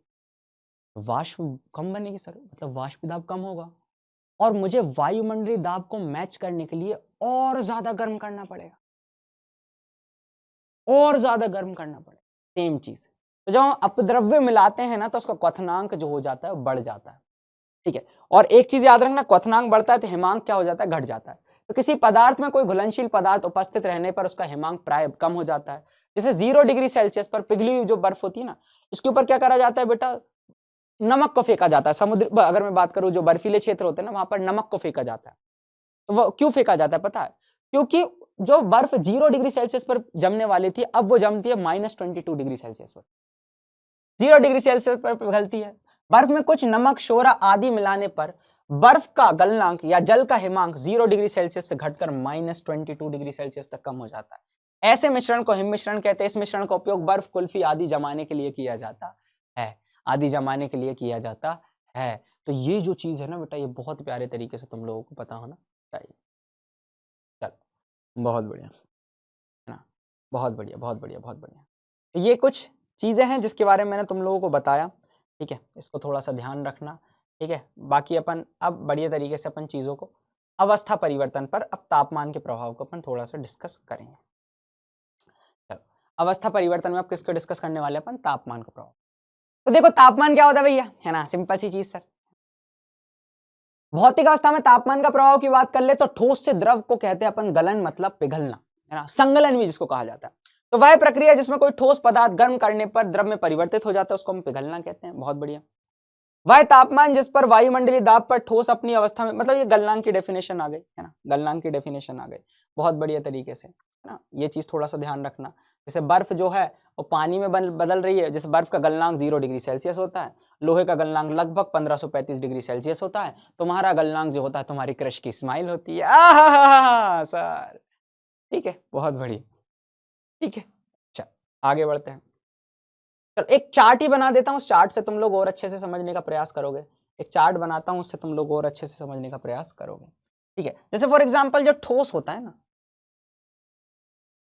जो ठोस होता है ना, ठोस जब किस में परिवर्तित होता है बेटा? जब ठोस जब किसी किस में परिवर्तित होता है? द्रव में। तो इसको गलन या संगलन कहा जाता है। क्या कहा जाता है? संगलन कहा जाता है। चलो, और यही द्रव जो होता है गैस में परिवर्तित होता है। किस में परिवर्तित होता है? गैस में परिवर्तित होता है। तो इसको हम बोला करते हैं,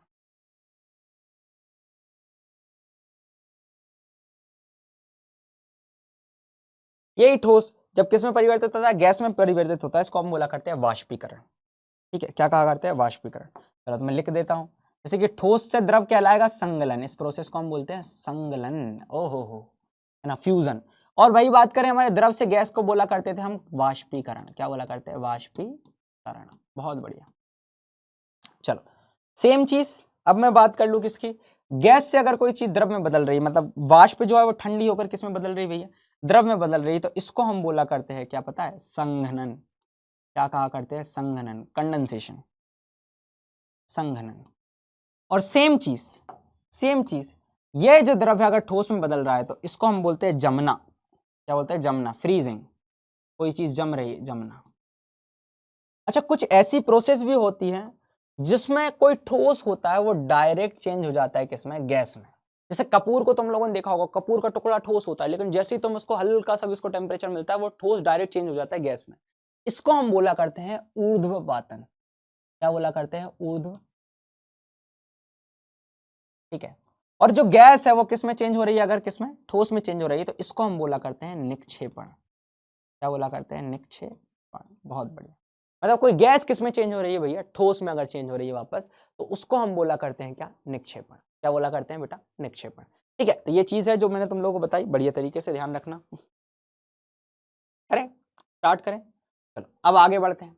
तो जैसे मैंने बताया, द्रव से गैस क्या कहलाएगा? वाष्पीकरण कहलाएगा, है ना। द्रव से गैस क्या कहलाता है? वाष्पीकरण। वह प्रक्रिया जिसमें कोई द्रव पदार्थ गर्म करने पर तेजी से गैस में बदल जाता है, उबलना कहलाता है। क्या कहलाता है? उबलना कहलाता है। ठीक है, मतलब वाष्पीकरण कहलाता है। ठीक है, बहुत बढ़िया। आगे बढ़ते हैं। ठीक है, जैसे अल्कोहल का क्वथनांक कितना होता है? 78 डिग्री सेल्सियस, है ना। पानी का क्वथनांक 100 डिग्री सेल्सियस। वो क्वथनांक की डेफिनेशन लिखी है, इसको थोड़ा बहुत देख लेना। आगे बढ़ते हैं। गैस से द्रव क्या कहलाता है? इसको हम बोलते हैं संघनन। किसी गैस को ठंडा करके द्रव में बदलने की प्रक्रिया को संघनन कहलाता है। जैसे चाय की केतली थी, इसको तुम गर्म देखो, उसमें से भाप निकल रही है, इसके पास एक थाली रख दो, मतलब एक बर्तन ले आओ, तो भाप उससे टकराकर ठंडी होकर पानी करने लगेगा, तो उसको हम बोलते हैं क्या भैया? अगर मैं बात करूं संघनन। बहुत बढ़िया।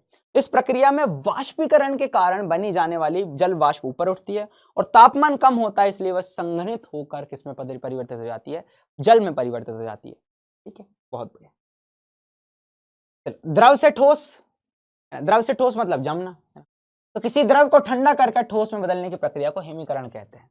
जमना, पिघलने का क्या होता है? विपरीत होता है। क्या होता है? विपरीत होता है। बहुत शानदार, है ना, बहुत शानदार। ठीक है, ये जो कुछ चीजें हैं जो मैंने तुम लोगों को बताई, बहुत प्यारे तरीके से तुम लोगों को आना चाहिए ना, तुम लोगों को आना चाहिए। अब ध्यान से सुनो, मैं कुछ कॉन्सेप्ट को तुम लोगों के सामने लेकर आ रहा हूँ ना, कुछ कॉन्सेप्ट को सामने लेकर आ रहा हूँ। इसको हम बोला करते हैं गुप्त ऊष्मा। क्या बोला करते हैं? गुप्त ऊष्मा। अब ध्यान से सुनो, गुप्त ऊष्मा क्या होती है। ठीक है, उसके रिगार्डिंग थोड़ी सी बात करते हैं। पहले स्लाइड को मत देखना, पीछे मेरे को देखो। देखो, मेरे को मान लो ना, मेरे को मान लो किस में बदल, मेरे जल, मैं जल हूं, अभी क्या हूं? जल। तो मैं जल हूं, तो मैं जल क्या करूंगा? ध्यान से सुनो, मैं जल क्या करूंगा? पहले मैं अपने आप को गैस में बदलना है मुझे, तो मैं अपना टेम्परेचर बढ़ाऊंगा। तो मुझे कोई गर्म करना स्टार्ट करा, 10 degree Celsius, 20 degree Celsius, 30 degree Celsius, 40 degree Celsius, 50, 60, 70, 80, 90, 100 degree Celsius. अब 100 डिग्री सेल्सियस के बाद जब किसी द्रव को, मतलब मेरे को गर्म किया जाता है, तो शुरुआत में मेरा तापमान बढ़ने लगता है, 10, 20, 30, 40, 50, 60, 70, 80, 90, 100, और एक ऐसा टेम्परेचर आता है जिस पर मेरा तापमान स्थिर हो जाता है। सर मैं तो गर्म करे जा रहा हूं, वो ऊष्मा कहां जा रही है, वो गर्मी कहां जा रही है? वो गर्मी का उपयोग होने लगता है अवस्था परिवर्तन में। इसमें परिवर्तन में, अवस्था परिवर्तन में, जैसे फॉर एग्जांपल तुमने एक बकेट में पानी लिया, इसको तुम गर्म कर रहे हो, धीरे धीरे 10, 20, 50, 60, 70, 80, 90 डिग्री सेल्सियस, 100 डिग्री सेल्सियस जैसे ही पहुंचेगा, तो टेम्परेचर शुरू में तो बढ़ा, लेकिन एक समय ऐसा आएगा कि वो स्थिर हो जाएगा, और जो ऊष्मा तुम अतिरिक्त ऊष्मा दे रहे हो उसका उपयोग होने लगेगा अवस्था परिवर्तन में। सेम चीज है ना, सेम चीज। तो जब किसी द्रव को गर्म करते हैं, क्या बोल रहा हूं मैं, जब किसी द्रव को गर्म करते हैं तो प्रारंभ में द्रव का तापमान बढ़ता है, परंतु कुछ देर बाद स्थिर हो जाता है तथा द्रव उबलने लगता है। इस प्रकार उबलते हुए द्रव को दी जाने वाली ऊष्मा उसका ताप नहीं बल्कि उसके उबलने में व्यय होती है। यह ऊष्मा को हम गुप्त ऊष्मा कहते हैं। क्या कहते हैं? गुप्त ऊष्मा। सेम चीज, बर्फ है तुम्हारे हाथ में, जब हम उसको गर्म करते हैं तो उसका तापमान नहीं बढ़ता। क्या होता है? उसका तापमान नहीं बढ़ता। पहले बर्फ को हम गर्म करते हैं ना, तो जब हम गर्म कर रहे हैं तो बर्फ सबसे पहले पिघलती है, वो जो ऊष्मा है ना उसका उपयोग करती है अपने आप को पिघलाने में, और जब वो पूरी पिघल जाती है फिर तापमान बढ़ता है। तो जब किसी ठोस को गर्म किया जाता है तो उसका तापमान बढ़ने लगता है, और एक विशेष ताप पर पहुंचने पर वो स्थिर हो जाता है तथा ठोस गलना प्रारंभ कर लेता है। स्पष्ट है कि जब ठोस जब गल रहा होता है तो उस समय ठोस को दी गई ऊष्मा उसका ताप नहीं बढ़ाती, उसकी अवस्था में परिवर्तन होने लगता है। बर्फ को तुम शुरुआत में गर्म करते हो ना, पहली बात तो वो खुद के, अब अगर बात करो धीरे धीरे टेम्परेचर बढ़ता है, और एक समय ऐसा जैसे कि मान लो बर्फ 0 डिग्री सेल्सियस है और अभी टेम्परेचर है -22, तुमने क्या करा, -22 से गर्म करते गए -22 से 20 आए माइनस का, है ना, फिर -10 आए, -5 आए, -2 आए, -1 आए, और फिर आए 0 डिग्री सेल्सियस। अब स्थिर हो जाएगा। अब तुम गर्मी दोगे ना तो उसका उपयोग होने लगा बर्फ को पिघलाने के लिए। ये स्टेटमेंट कहते हैं, इसको हम गुप्त ऊष्मा कहते हैं। तो एक होती है गलन की गुप्त ऊष्मा और एक होती है हमारी वाष्पन की गुप्त ऊष्मा। ठीक है, बहुत बढ़िया, ध्यान से सुनो। तो दो प्रकार के परिवर्तन, अगर बात करें गुप्त ऊष्मा होती है, गलन की गुप्त ऊष्मा के बारे में बात कर लेते हैं। तो गलन की गुप्त ऊष्मा ऊष्मा की वह मात्रा है जो एक मात्रक द्रव्यमान, मतलब 1 केजी द्रव्यमान को, है ना, बिना ताप बदले, है ना, ठोस अवस्था से द्रव अवस्था में परिवर्तित या द्रव से ठोस में बदलने के लिए दी जाती है। ये किलो कैलोरी में मेजर की जाती है, किलो कैलोरी या फिर कैलोरी प्रति ग्राम में मेजर की जाती है। जैसे कि अगर मैं बात करूं बर्फ की गलन की जो गुप्त ऊष्मा है वो होती है 80 किलो कैलोरी प्रति किग्रा। 80 किलो कैलोरी चाहिए 1 किलोग्राम बर्फ को पिघलाने के लिए, अर्थात 1 किलोग्राम बर्फ 0 डिग्री सेल्सियस पर गलने के लिए 80 किलो कैलोरी ऊष्मा लेता है। ठीक है, और जबकि 1 किलोग्राम जल को जब बर्फ में जमना होता है तो वो 80 किलो कैलोरी ऊष्मा देता है। ये चीज को थोड़ा सा ध्यान रखना बढ़िया तरीके से। सेम चीज हम बात कर लेते हैं किसकी, हमारे वाष्पन की गुप्त ऊष्मा की। तो वाष्पन की गुप्त ऊष्मा क्या होगा भाई, सिंपल सी चीज, वाष्पन की गुप्त ऊष्मा क्या होगा। तो वाष्पन की गुप्त ऊष्मा का अगर मैं सिंपल सा तरीका बताऊं तो किसी पदार्थ की वाष्पन की गुप्त ऊष्मा क्या होगी, ऊष्मा की वह मात्रा जो उस पदार्थ के एक मात्रक द्रव्यमान को बिना ताप बदले द्रव अवस्था से वाष्प अवस्था में अथवा वाष्प से द्रव में बदलने के लिए दी जाती है। ठीक है, जैसे जल के वाष्पन की गुप्त ऊष्मा 100% 539 किलो कैलोरी प्रति किग्रा होती है, मतलब 1 किलोग्राम जल वाष्प में परिवर्तित होने के लिए 500 किलो कैलोरी ऊष्मा लेता है ना। 100 डिग्री सेल्सियस भाप में बनने के लिए 539 किलो कैलोरी ऊष्मा लेता है, और अगर उसी जल को, उसी भाप को अगर जल में बदलना है तो वो इतनी किलो कैलोरी ऊष्मा देता है ना। तो ये भी थोड़ा प्यारे से कंसेप्ट थे बेटा, है ना, जिनके बारे में मैंने तुम लोगों को बताया, है ना। अगर मैं बात करूं गुप्त ऊष्मा के बारे में हमने चर्चा करी। अच्छा, क्या ताप, अगर मैं बात करूं दाब डालकर और तापमान कम करके गैस को द्रवीकृत किया जा सकता है? बिल्कुल किया जा सकता है। देखो तापमान हम जब जैसे ही कम करते हैं ना, जैसे फॉर एग्जांपल ये गैस है, एक मतलब अगर हम बात करें ये रही गैस हमारी, अब ये गैस रही, अब गैस को अगर मुझे द्रव में बदलना है, किस में बदलना है, द्रव में बदलना है, तो सिंपल सी कहानी है, द्रव ऐसा होगा सर, कुछ थोड़ा पास पास होगा, द्रव जो होगा वो थोड़ा पास पास होगा, द्रव जो होगा बेटा वो क्या होगा, थोड़ा पास पास होगा। तो वो जो द्रव है ना, अगर मैं बात करूं द्रव जो पास पास है, द्रव के कण क्या है बेटा, पास पास है, तो यहां पर हमें एक चीज देखने को मिलती है, अगर मुझे इसको पास पास करना है तो सबसे पहले मैं क्या करूंगा, सबसे पहले मैं क्या करूंगा, इसके ऊपर एक प्रेशर लगाऊंगा। प्रेशर लगाने से क्या होगा भैया, कण पास पास आएंगे, कण पास पास आएंगे। तो उच्च दाब चाहिए ताकि कण पास पास आए, उच्च दाब चाहिए जाकि कण क्या हो जाए, पास पास आए। दूसरा तरीका, सर इन कणों की गतिज ऊर्जा बहुत ज्यादा है, तेजी से ऐसे ऐसे घूम रहे हैं, तो मैं क्या कर दूं, इसकी कणों की गतिज ऊर्जा कम कर दूं, मतलब इसको ठंडा कर दूं। तो भैया दाब डालकर और तापमान कम कर कर द्रवीकृत गैसों को, है ना, पर द्रवीकृत गैसों पर दबाव डालते समय संपीड़न के दौरान उत्पन्न गर्मी को दूर करने के लिए इन्हें ठंडा करना आवश्यक होता है। गैस के कण एक दूसरे से इतने करीब आ जाते हैं कि वे तरल पदार्थ में बदल जाते हैं, जैसे कि तुम लोग देखते हो ना लिक्विड पेट्रोलियम गैस, है ना, द्रवित पेट्रोलियम गैस। तो वो तुम लोगों को पता होना चाहिए, है ना, वो तुम लोगों को अच्छे से पता होना चाहिए। क्लियर, बढ़िया, चलो आगे बढ़े, चलो आगे बढ़े। अच्छा एक चीज और ध्यान रखो, है ना, एक होता है हमारा ठोस से गैस, तो तरल अवस्था या इसके विपरीत में बदले बिना ठोस से सीधे गैस में परिवर्तन को हम क्या कहते हैं, ऊर्ध्वपातन कहते हैं। क्या कहते हैं, ऊर्ध्वपातन कहते हैं। मैं इसके लिए कुछ ऊर्ध्वपातित पदार्थ का नाम बता देता हूं। कई सारे ऐसे पदार्थ होते हैं जो डायरेक्ट ठोस से गैस में परिवर्तित हो जाते हैं। तो ऊर्ध्वपातित पदार्थ, अगर मैं एग्जाम्पल्स की बात करूं, ऊर्ध्वपातित पदार्थ कि मैं अगर एग्जाम्पल्स की बात करूं तो पहला आता है हमारा आयोडीन। क्या आता है, आयोडीन। फिर दूसरा आता है हमारा कपूर। क्या आ जाता है, कपूर। तीसरा आ जाता है हमारा अमोनियम क्लोराइड। अमोनियम क्लोराइड नाम से आ जाए कभी, है ना। और क्या होता है सर, और आता है नेफ्थलीन। क्या होता है, नेफ्थलीन। समझ रहे हो, ये सारे एग्जाम्पल्स हो जाते हैं इसके, है ना, जिसके बारे में तुम लोगों को बताया मैंने। ठीक है, बहुत बढ़िया। अच्छा तुम लोग देखोगे शौचालय में जो नेफ्थलीन की गोलियां रखी जाती है, वो क्यों रखी जाती है, इसलिए रखी जाती है ना, कि नेफ्थलीन बॉल्स जो होती है वो एक ऊर्ध्वपातक पदार्थ होती है, इसलिए ये गैसीय अवस्था में बदल जाती है डायरेक्ट, है ना। तो पूरे वॉशरूम में क्या हो जाती है, खुशबू फैलाती है और इससे हमें एक सुखद एक्सपीरियंस होता है ना। तो ये इन्हीं गोलियों का उपयोग किया जाता है वॉशरूम्स वगैरह में। ठीक है, बढ़िया, बहुत बढ़िया। अब एक चीज मैं तुम लोगों को बताऊं, बहुत प्यारी सी कंसेप्ट है ना, वो है हमारा वाष्पन। क्या कहलाता है, वाष्पन।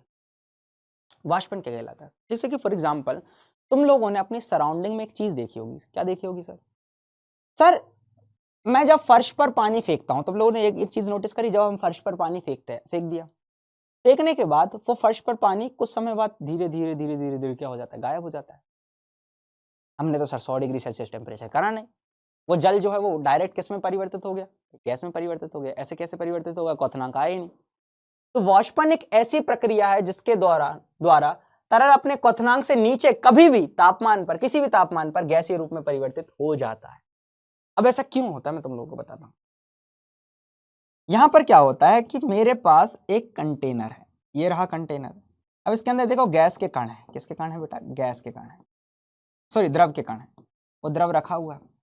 यहां पर क्या होता है कि देखो 100 डिग्री सेल्सियस टेम्परेचर तो होता नहीं, तो भाई सूरज से आने वाली गर्मी, प्रकाश से आने वाली गर्मी ऐसे आकर इसकी एक सतह के ऊपर आकर टकराती है, इसकी सतह के ऊपर टकराती है, उस द्रव की सतह के ऊपर जाकर टकराती है।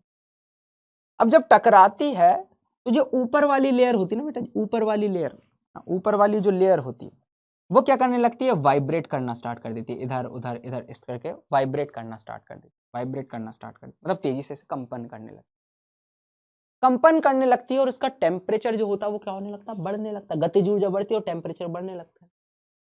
और एक समय इतना ज्यादा वाइब्रेशन करने लगती, इतना ज्यादा कंपन करने लगती, इतना ज्यादा हिलने लगती है कि ये क्या होने लगती है भैया, ये ऊपर वाली सतह चेंज होने लगती है। किसमें चेंज होने लगती है, किसमें, गैस में।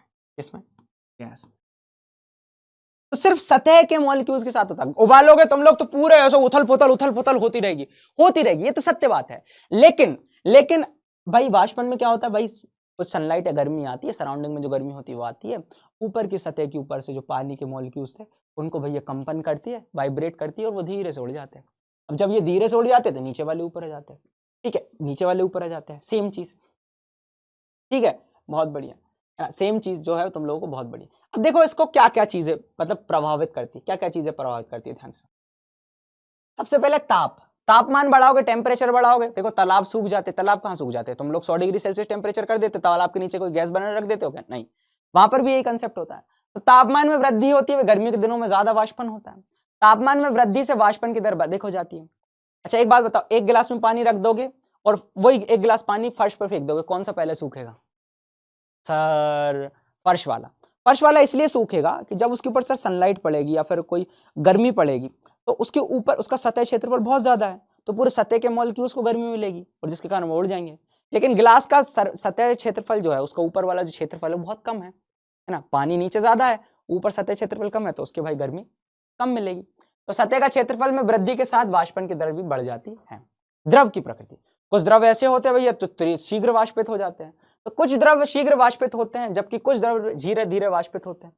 वे द्रव जो शीघ्र वाष्पित हो जाते हैं उन्हें वाष्पशील द्रव कहते हैं। उदाहरण के लिए पेट्रोल, ईथर बहुत तीव्र गति से वाष्पीकृत हो जाते हैं। वायुमंडल में उपस्थित आर्द्रता या नमी कम होने पर वाष्पीकरण की दर अधिक और अधिक होने पर कम हो जाती है। देखो एक मैं सिंपल सी बात बताऊं, जो वाष्पन हुआ ना, जो वाष्पन होता है तो ये जो वातावरण है ना, जो एयर है, वो एक लिमिटेड अमाउंट ऑफ मॉइस्चर मतलब एक नमी को रख सकता है। अब वातावरण में मान लो पहले से ही बहुत ज्यादा नमी है, तो क्या ये वाष्पन को सपोर्ट करेगी? नहीं करेगी, है ना। वाष्पन को अगर मैं बात करूं हिंदी में, इंग्लिश में हम बोला करते हैं इवेपोरेशन। क्या बोलते हैं? इवेपोरेशन। बहुत बढ़िया, बहुत शानदार। ठीक है, तो भाई पहले से सपोर्ट करेगी क्या? नहीं करेगी, है ना। पहले से सपोर्ट करेगी क्या? नहीं करेगी। तो ये जो कुछ चीजें हैं जिसके बारे में मैंने तुम लोगों को बताई है, तुम लोगों को अच्छे से पता होना चाहिए, अच्छे से पता होना चाहिए। चल अगले की बात करते हैं। ठीक है, वायु की गति बढ़ने पर, जब वायु की गति बढ़ जाती है तो वाष्पन की दर भी बढ़ जाती है। सिंपल चीज, अगर ऊपर नमी होगी तो उसको बाहर कर ले जाएगी, तो वायु गति बढ़ने पर वाष्पन की दर बढ़ जाती है। बहुत बढ़िया। अब वाष्पन और क्वथन क्या होता है? वाष्पन और क्वथन क्या होता है, ध्यान से सुनो, ये क्वेश्चन भी बढ़िया है ना। वाष्पन और क्वथन क्या होता है, इसके रिगार्डिंग हम बात कर लेते हैं। तो वाष्पन क्या होता है? वाष्पन सभी ताप पर होता है भैया, इवेपोरेशन सभी ताप पर होता है। क्वथन क्या होता है भैया? यह निश्चित ताप पर होता है, जो द्रव का विशेष क्वथनांक कहलाता है, द्रव का विशेष क्वथनांक कहलाता है। वाष्पन की क्रिया में द्रव धीरे धीरे वाष्प में बदलता है। किसमें बदलता है? धीरे धीरे वाष्प में बदलता है, जबकि इस क्रिया में वाष्प तेजी से बनती है भैया। तापमान में वृद्धि होने से वाष्पन की क्रिया में वृद्धि होती है। वही बात करें, क्वथन क्रिया प्रारंभ होने के बाद द्रव के तापमान में वृद्धि नहीं होती, है ना। एक बार भैया क्वथनांक पर पहुंच गया, फिर वो ऊर्जा को, ऊष्मा का उपयोग होने लगता है ना। ऊष्मा का उपयोग होने लगता है किसमें? अवस्था परिवर्तन, है ना। किसमें? अवस्था परिवर्तन। बहुत बढ़िया। आगे की बात कर ले, वाष्पन क्रिया केवल द्रव की सतह पर होती है ना द्रव में बुलबुले ही उठते हैं और ना ही द्रव उबलता हुआ दिखाई देता है। क्वथन की क्रिया पूरे द्रव में होती है और द्रव के सभी भागों में बुलबुले उठते हुए दिखते हैं, है ना। क्या उठते दिखते हैं? बुलबुले उठते हुए दिखते हैं। ठीक है, बहुत बढ़िया। तो ये जो चीजें हैं ना, मैंने जो तुम लोगों को बताई, ये बहुत प्यारी चीज है। इसके बाद तुम एनसीईआरटी की एक्सरसाइज को लगा सकते हो। ठीक है, एनसीईआरटी की एक्सरसाइज को लगा सकते हो बढ़िया तरीके से। ठीक है, जो भी मैंने चीजें बताई उसको थोड़ा सा ध्यान रखना, जो भी परेशानी है तो थोड़ा सा समझने का प्रयास करना। ठीक है, ये जो कुछ चीजें बताई, जैसे शौचालय में नेफ्थलीन की गोलियां का उपयोग क्यों किया जाता है ना, कहाँ कहाँ इसका यूज है। ठीक है, फिर गैस का संपीड़न क्या हुआ करता है कि भाई उच्च दाब करके और निम्न ताप करके हम किसी भी गैस को द्रव में बदल सकते हैं। ये जो सारी चीजें मैंने तुम लोगों को बताई, ये बहुत ज्यादा अच्छी खासी इंपॉर्टेंट है। ठीक है, और बाकी जो क्वथनांक वगैरह है, क्वथनांक की जो डेफिनेशन मैंने तुम लोगों को बताई है, ठीक है, उसको थोड़ा सा सीरियसली लेना, उसको थोड़ा सा सीरियसली। बाकी एनसीईआरटी के इन टेक्स्ट क्वेश्चन जो हो गए ना, उनको तुम लोग सॉल्व करना। एनसीईआरटी के जो मेन बुक में क्वेश्चंस दिए हो उनको थोड़ा सा सॉल्व करना। ठीक है, 1.25 घंटे के अंदर इस पूरे चैप्टर का मैंने तुम लोगों को रिवीजन करवा दिया है बढ़िया तरीके से, है ना। जो भी इंपॉर्टेंट कॉन्सेप्ट है वो सारे के सारे सिखा दिए। और मैं तुम लोगों को एक बात बताऊं, हम इतना लेवल क्यों पढ़ते हैं? पहली बात तो ये सुन लो, इतना लेवल क्यों पढ़ते हैं? ताकि मैं तुम लोगों को एक बहुत अच्छे स्तर पर पहुंचा सकूं, क्योंकि आगे चलकर तुम लोगों को भी बेटा वो एवरेज बच्चा तो बनना नहीं है ना। 9th क्लास बोर्ड भी नहीं है, अपन इतना ज्यादा रिस्क भी नहीं ले रहे हैं, तो करते हैं ना यार, है ना, करते हैं ना। मतलब वो सारी चीजों को पढ़ने का प्रयास करते हैं ना जो बड़े बड़े बच्चे पढ़ा करते हैं। तुम लोग सोचते हो ना भाई 6th 7th क्लास में वो एक बच्चा ओलंपियाड में कैसे चला गया, ऐसे कैसे चला गया भाई, है ना। हिंदी मीडियम का बच्चा क्यों नहीं जा सकता? वो जा सकता है। कैसे जा सकता है? ऐसे, है ना। इस कंटेंट को तुम लोगों को रिस्पेक्ट करनी, ठीक है, और यही मेरी लड़ाई है। ना, यही पे लड़ाई है और मैं इसी के लिए इतनी सारी चीजें करा करता हूँ। ठीक है, तो भाई यही सब था जो तुम लोगों के साथ मुझे डिस्कस करना था। बाकी इंडेक्स क्वेश्चन हो गए, एनसीईआरटी के क्वेश्चंस हो गए। ठीक है, नोट्स बना लिए होंगे, नोट्स को बना लेना बेटा, अच्छे से नोट्स मिलेंगे तुम लोगों को, इन नोट्स को बना लेना, बढ़िया तरीके से प्रैक्टिस कर लेना और रिवीजन करते रहा करो, है ना। अब अगला लेक्चर कुछ समय बाद आएगा, काफी लंबे समय बाद आएगा, तब अपन मिलेंगे। तो ये था हमारे आसपास के पदार्थ का पहला लेक्चर। ठीक है, तो इसी के साथ, है ना, मैं लूंगा तुम सभी से विदा। तब तक के लिए भाई bye bye, love you all, पढ़ते रहो और मस्ती करते रहो। थैंक यू सो मच बच्चों, thank you so much, bye bye, thank you बच्चों।